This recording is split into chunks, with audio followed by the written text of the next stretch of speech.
Cardiff বেতে গিয়ে ভাবলাম একটু হাঁটবো, শেষমেশ হাঁটতে হাঁটতে হারিয়ে গেলাম।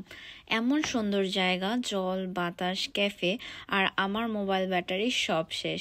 চলো দেখি আজকের কার্ডিফ বে অ্যাডভেঞ্চারে কি কি কাণ্ড ঘটলো।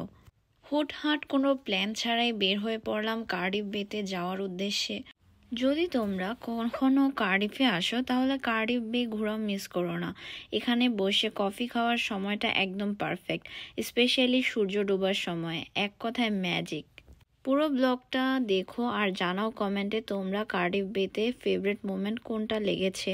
আর হ্যাঁ, সাবস্ক্রাইব করতে ভুলো না, পরের ব্লগে হয়তো আমি আরও মজার জায়গায় হারিয়ে যাব। তো পকপক করতে করতে চলে আসলাম কার্ডিফ বেতে।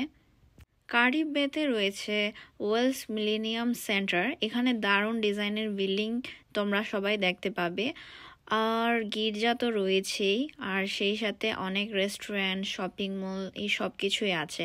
আর যে জিনিসটা তোমরা সবসময় ফ্রিতে পাবে কার্ডিফ বেতে গেলে, সেটা হচ্ছে ফ্রিতে অনেক রিফ্রেশ এক বাতাস, যেটা একদম ফ্রি, টাকা দিয়ে কিনতে পাওয়া যায় না। তোমরা চাইলে বোট রাইডও নিতে পারো, সেখানে মোস্টলি মানুষ বোট রাইডের জন্যই যায়, কিন্তু বোট রাইডটা আমার পক্ষে পসিবল না, কারণ এত ঠান্ডা ছিল আর আমার ধারণাও ছিল না। যদি তোমরা কখনো যাও অবশ্যই ভারী জ্যাকেট পরে যাবে, কারণ ওইখানে অনেক বিকেলে বাতাস থাকে। বাতাসটা যতটা না ভালো লাগার, ততটাই কষ্টদায়ক যদি আমরা শীতের ভালো মতো পোশাক না নিয়ে যাই। আর মাস্ট বি কফি খাওয়াটা একদমই মিস করবে না, সেখানে বসে কফি খাওয়ার মজাটাই ডিফারেন্ট। সো আমি একটা ক্যাফেতে গিয়েছিলাম আর এখানে পাশে বসে দেখছিলাম আর কফি খাচ্ছিলাম।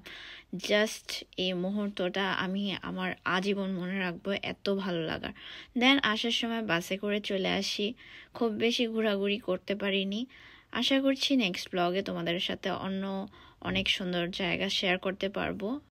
আল্লাহ হাফেজ গাইস।